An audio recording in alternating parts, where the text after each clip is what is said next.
O inferno existe?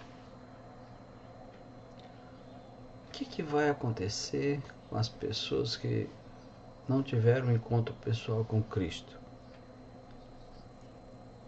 Elas simplesmente vão desaparecer? Simplesmente vão ser aniquiladas? Vamos conversar sobre isso hoje.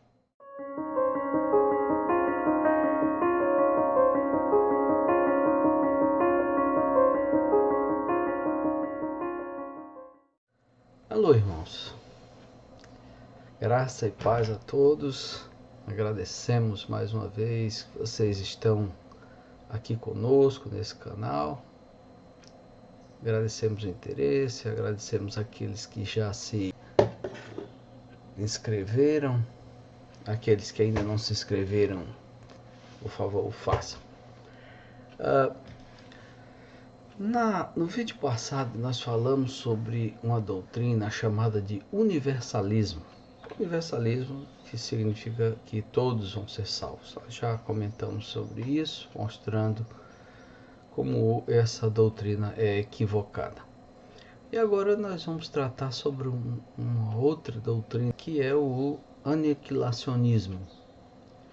O aniquilacionismo diz que o inferno, na verdade, tem duas posições básicas. Primeiro, o inferno não existe.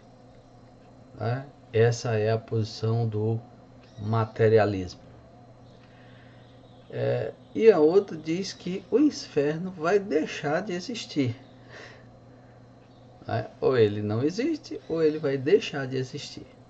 De qualquer forma, para essa posição, os ímpios serão aniquilados. Eles simplesmente deixarão de existir. No aniquilacionismo nós temos 4 vertentes. Primeiro, todos os seres humanos deixam de existir ao morrer. Essa é a posição materialista, essa é a posição do ateu materialista. A segunda é que somente alguns recebem o dom da imortalidade, que são justamente os remidos. No geral, todas as pessoas são aniquiláveis, e os remidos pelo sangue de Cristo recebem um dom especial de Deus, que é a imortalidade. E os demais seguem o curso natural, que é a aniquilação. A terceira posição é que diz que o homem foi criado imortal, mas que devido à prática do mal, à prática da perversidade, à prática do pecado, os não remidos caem na não existência quando morrerem. Né? E a quarta posição aniquilacionista é que o pecador não remido, ele vai sofrer uma punição proporcional aos seus pecados. E depois que ele cumprir essa punição, aí essa punição se divide em 2 vertentes. Outra, depois de haver cumprido a sua punição no inferno, né? Aí tem 2 posições. Primeira, o pecador, ele é aniquilado, deixa de existir.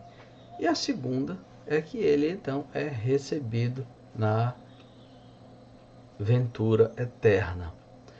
Essa posição 4 aqui é muito esquisita, porque diz o seguinte, que por exemplo, a primeira que fala que o pecador não remido cumpre a sua pena no inferno e depois é aniquilado. Ora, isso é uma tremenda injustiça, porque se ele pagou a sua pena, por que ele vai ser aniquilado? É mais ou menos como se um criminoso comum, imagine um criminoso, ele é condenado a 15 anos de cadeia por um crime, um homicídio, alguma coisa assim.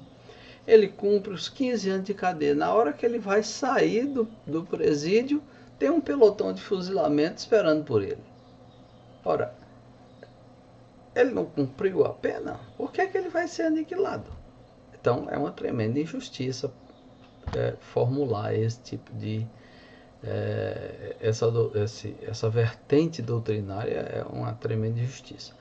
A outra que diz que depois de cumprir a punição proporcional aos seus pecados no inferno, o pecador, então, uma vez que está limpo dos seus pecados, ele então é recebido no céu. Ora, isso nada mais é do que o purgatório, né? Que a doutrina protestante histórica sempre repudiou. E inclusive foi um dos gatilhos que levou à reforma protestante. A posição do materialista ateu, ela diz que todos os seres humanos deixam de existir ao morrer. É uma posição tão contrária às escrituras, uma vez que a Bíblia fala amplamente sobre uma vida eterna, fala da ressurreição dos mortos, que não precisa nem a gente perder muito tempo aqui comentando, né? Então a Bíblia rechaça completamente essa posição. E agora nós precisamos ver por que eles pensam assim, quais são os argumentos que eles utilizam para falar sobre essa questão desse aniquilacionismo. Na verdade, muitos aniquilacionistas são pessoas com um coração muito sensível e que têm uma dificuldade muito grande em conciliar o aspecto da punição divina contra os seres humanos. Eles têm dificuldade de conciliar a realidade do amor divino, capaz de enviar seu próprio filho para morrer e ressuscitar pelos pecadores, com a punição desses pecadores que não aceitaram esse sacrifício de Cristo. Eles têm uma dificuldade, eles se sentem desconfortáveis com isso e então acabaram formulando essa doutrina aniquilacionista dentro, né, dos arraiais da igreja. Então, quais são os argumentos? O primeiro é que a alma não é imortal.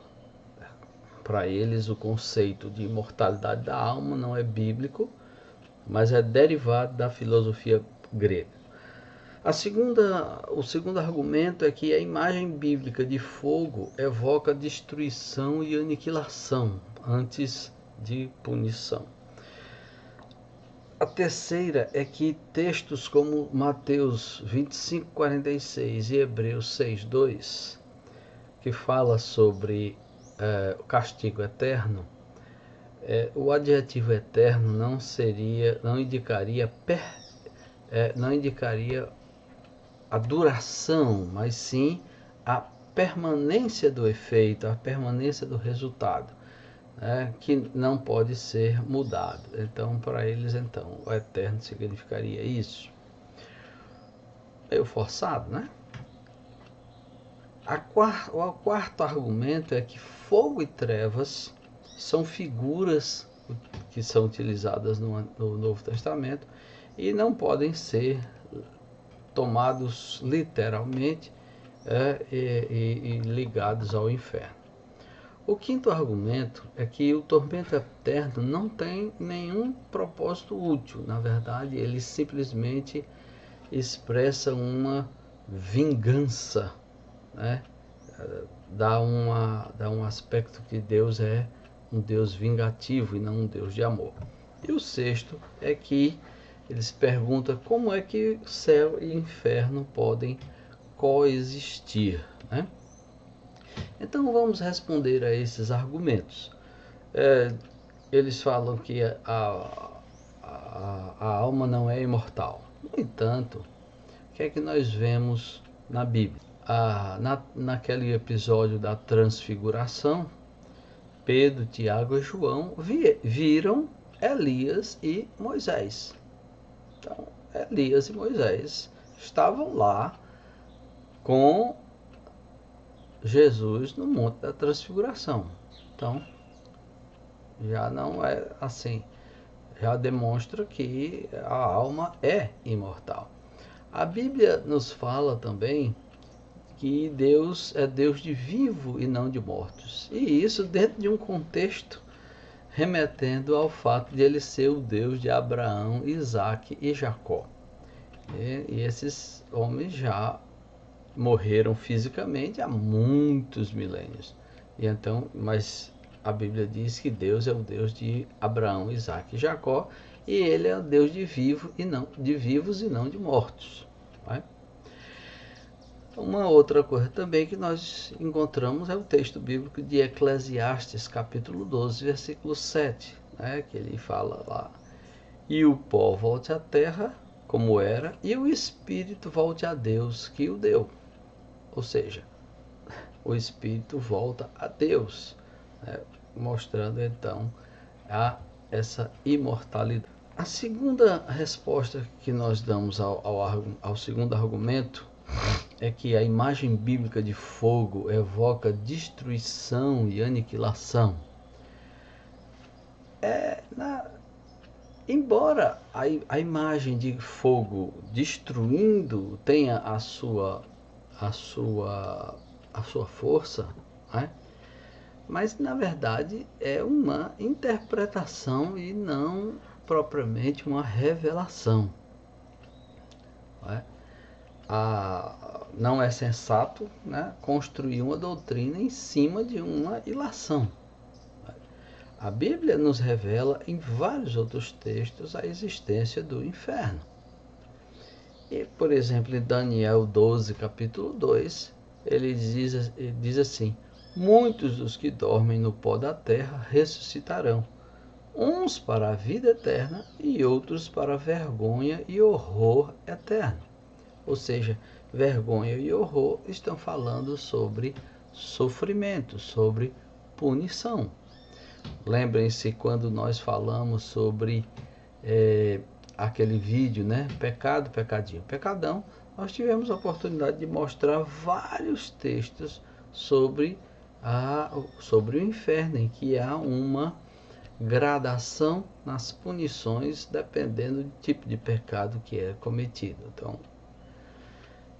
vale a pena conferir. Se você ainda não assistiu, vá lá, dá um pulinho lá no canal e assiste Pecado, Pecadinho, Pecadinho. Mateus 25:41, ainda tratando sobre esse tema, ele diz: então dirá os que estiverem à sua esquerda: malditos, apartai-vos de mim para o fogo eterno, preparado para o diabo e seus anjos. Ainda em Mateus 25, versículo 46, diz: e estes irão para o castigo eterno, mas os justos para a vida eterna.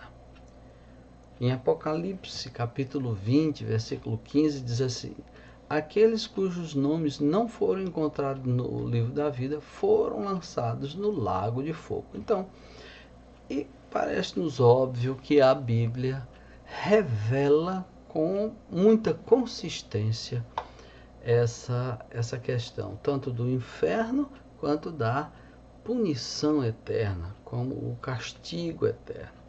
Né? Então, nos parece que assim, fazer raciocínios tortuosos para poder acalmar o seu coração, porque não consegue conciliar duas realidades, né? Não é muito sábio. O terceiro argumento, que diz que o adjetivo eterno significa permanência e não duração, é uma forçação de barra, né? Primeiro porque não é a compreensão natural do termo. Quando você lê castigo eterno, o que é que você compreende? Castigo eterno. Então, para você compreender, para você aceitar esse argumento deles aqui, você tem que dizer que o termo castigo não significa castigo e o termo eterno não significa eterno. Isso é outra coisa. Porque eles dizem que não existe castigo eterno. Então tem que dizer que castigo não é castigo e que eterno não é eterno. É uma afirmação sem nenhuma comprovação. Eles só dizem isso porque eles precisam que não haja castigo eterno. Mas então eles dizem que castigo não é castigo e eterno não é eterno. Mas como compreender a compreensão natural quando você lê eles irão para o castigo eterno?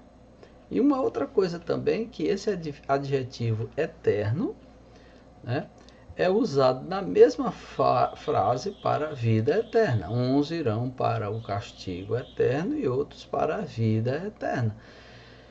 E o eterno aí é o mesmo termo em grego. Quer dizer, num significa uma coisa e no outro significa outra coisa, na mesma frase. Eles precisam ser interpretados da mesma forma. Por que eles deveriam ser interpretados de forma diferente? Por que esse adjetivo deveria ser interpretado de forma diferente se estão exatamente na mesma frase? Então, é um argumento muito falho, né? Forçado, inclusive. O quarto argumento dos aniquilacionistas é que fogo e trevas são figuras e não podem ser ligadas ao inferno.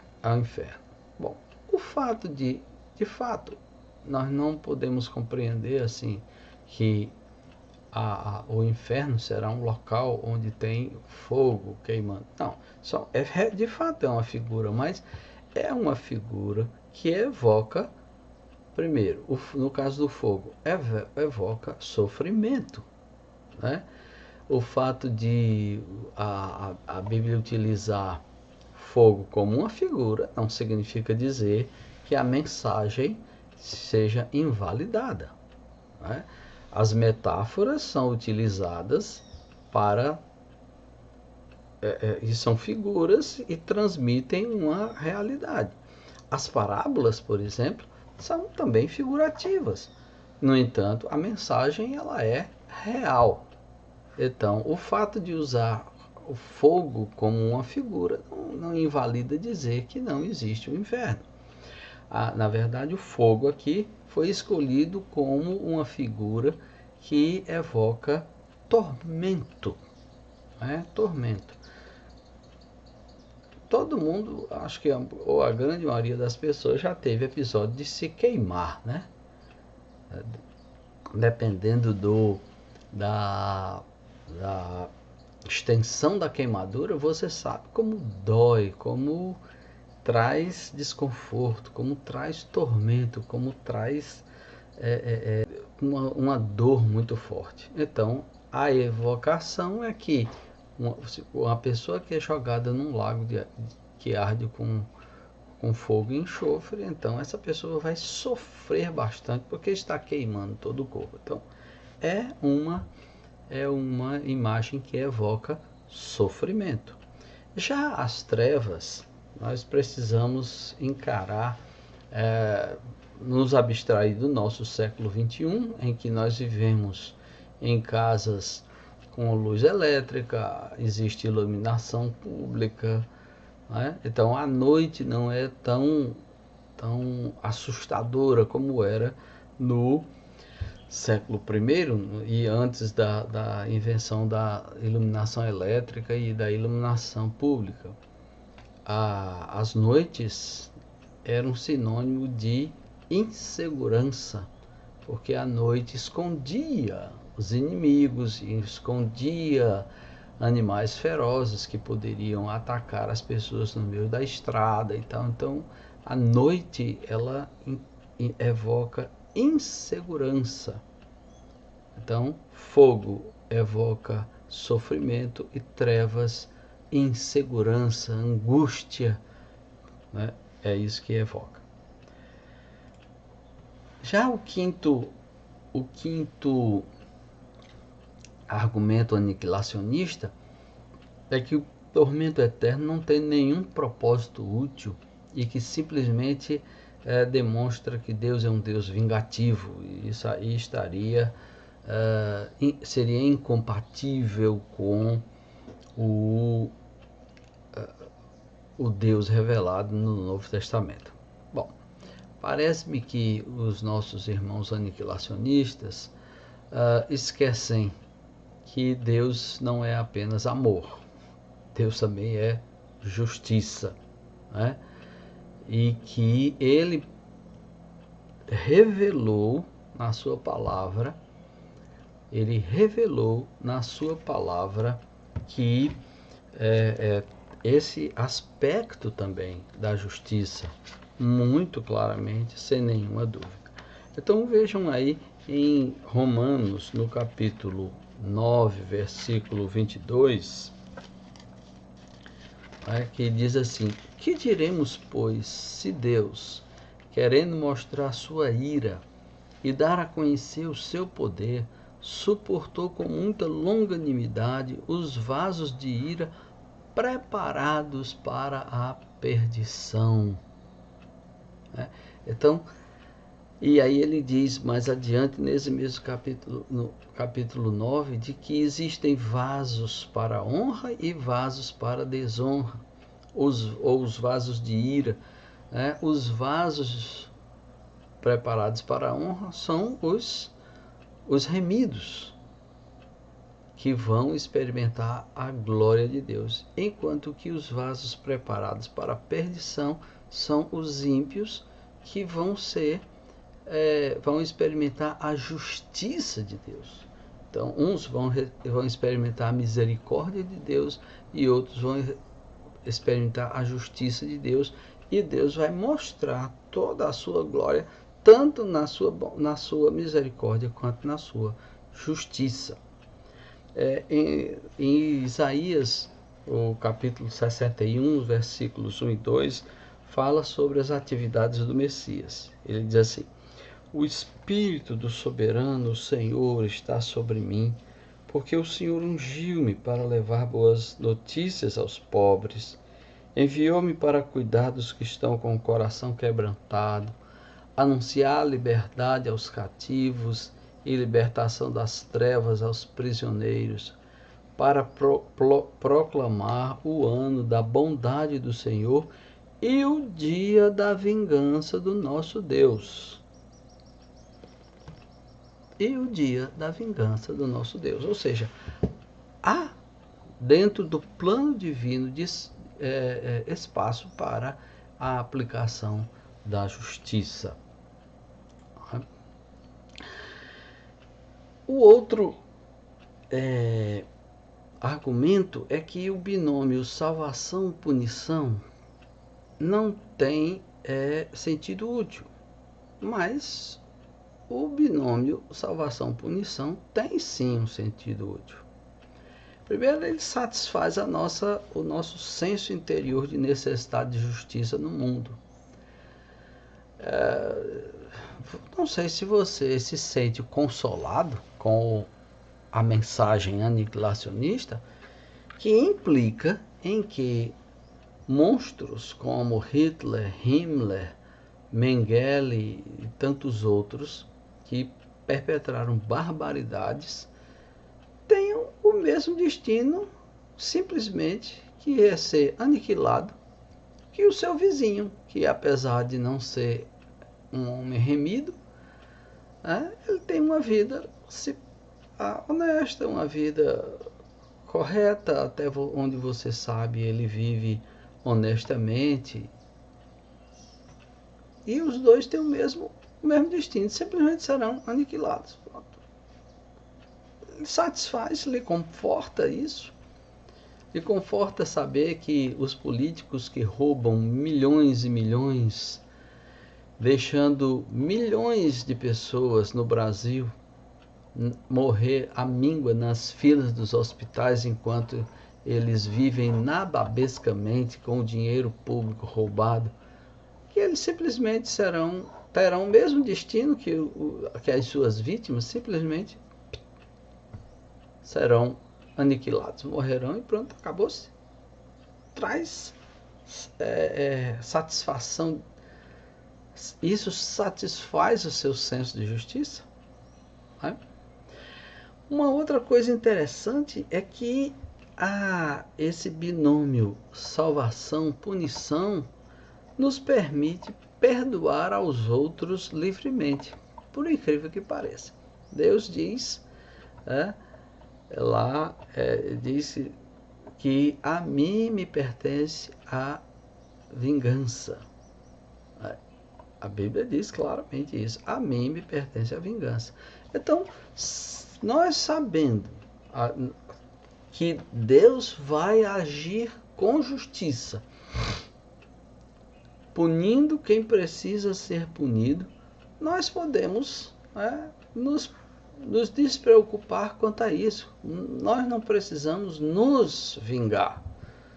Nós podemos perdoar tranquilamente, porque sabemos que Deus vai executar a sua justiça.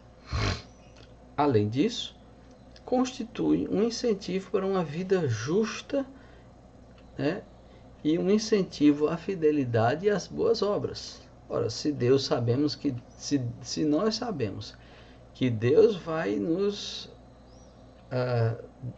que Deus vai retribuir justamente aquelas coisas que nós fizermos, de bem ou de mal, então é interessante que nós vivamos santamente, para agradar a Deus. E também constitui uma grande motivação para a evangelização, sabendo que há, de fato, uma justiça que vai atuar poderosamente contra aqueles não convertidos. Então, isso deve nos estimular a evangelizar. E o sexto argumento pergunta-se como é que pode existir o céu e o inferno, pode existir ao mesmo tempo. Uma amiga minha chegou a dizer assim, é como se fosse um quadro muito bonito, muito perfeito, e lá no cantinho tem uma manchinha, que é o inferno, estragando todo o quadro. Mas aqui, essa dificuldade que algumas pessoas têm de conciliar essas duas realidades, o problema não está nas realidades em si, mas na pessoa que não consegue conceber uma adequação, uma harmonização dessas duas realidades. O problema não está na realidade, está na pessoa que não consegue fazer essa harmonia, né? Então, esse não é um problema filosófico a ser resolvido. Essa é uma questão revelacional. A Bíblia revelou uma coisa diferente, então não posso ficar fazendo contorcionismo para que eu me sinta confortável, né? A Bíblia revela claramente em Romanos, capítulo 9, versículo 20 a 22, como em Apocalipse 20, capítulo 14 e 15, a existência de um lugar de punição eterna. Veja só, Romanos, no capítulo 9, é aquele capítulo que nós já vimos. Ele diz: mas quem é você, ó homem, para questionar a Deus? Acaso aquilo que é formado pode dizer ao que o formou, por que me fizeste assim? O oleiro não tem direito de fazer do mesmo barro um vaso para fins nobres e outro para uso desonroso? E se Deus, querendo mostrar a sua ira e tornar conhecido o seu poder, suportou com grande paciência os vasos de ira preparados para a destruição? Quer dizer, se ele fez isso para tornar conhecidas as riquezas da sua glória aos vasos da sua misericórdia, que preparou de antemão para a glória, ou seja, a quem também chamou, não apenas dentre os judeus, mas também entre os gentios. Então aqui é claro que falou que existe esses vasos para desonra. Em Apocalipse capítulo versículo 20, capítulo. Em Apocalipse, capítulo 20, versículos 14 e 15, ele diz: então a morte e o Hades foram lançados no lago de fogo. O lago de fogo é a segunda morte. Aqueles cujos nomes não foram encontrados no livro da vida foram lançados no lago de fogo. Então, é uma coisa absolutamente clara na Escritura. Como consequência, né, assim como acontece com o universalismo, nós temos que o aniquilacionismo induz a leniência e a uma vida desregrada. Não é exatamente isso que os ateus dizem? Aquelas pessoas que não acreditam em Deus? O mundo se acaba para quem morre, morreu, acabou, não tem mais nada, a vida é só essa daqui que nós vivemos mesmo, pronto, morreu. Então, consequentemente, eu tenho que viver uma vida a mais prazerosa possível e a menos sacrificada possível. Então não existe sentido para o sentimento de sacrifício, um sentimento de renúncia de alguma coisa, né? Mas não, eu tenho que, como a minha existência se resume a essa vida aqui, essa vida material, então eu tenho que ter muito dinheiro, eu tenho que ter muito prazer, eu tenho que ter muitas regalias, não importa o que eu precise fazer para isso. Então, na verdade, o aniquilacionismo, apesar de parecer à primeira vista muito simpático, né, na verdade, induz a uma vida pecaminosa. E, como já falado, não traz resposta ao anseio de justiça que cada um traz dentro de si. Certo? Na verdade, quando o cristianismo clássico fala sobre o inferno, não é com alegria, né? Mas é com muita tristeza que nós falamos que existe de fato o inferno. E esse fato deve nos mover a sermos mais ousados na pregação. Nós precisamos pregar o Evangelho, porque o inferno existe e as pessoas que não ouvirem falar de Jesus irão para o inferno. Que Deus nos abençoe nessas reflexões.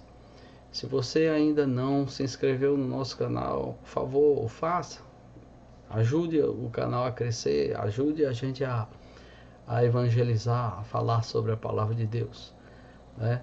Acione o sininho para você não perder nenhum vídeo, né? E faça seus comentários. Também divulgue os vídeos com seus amigos, com seus contatos.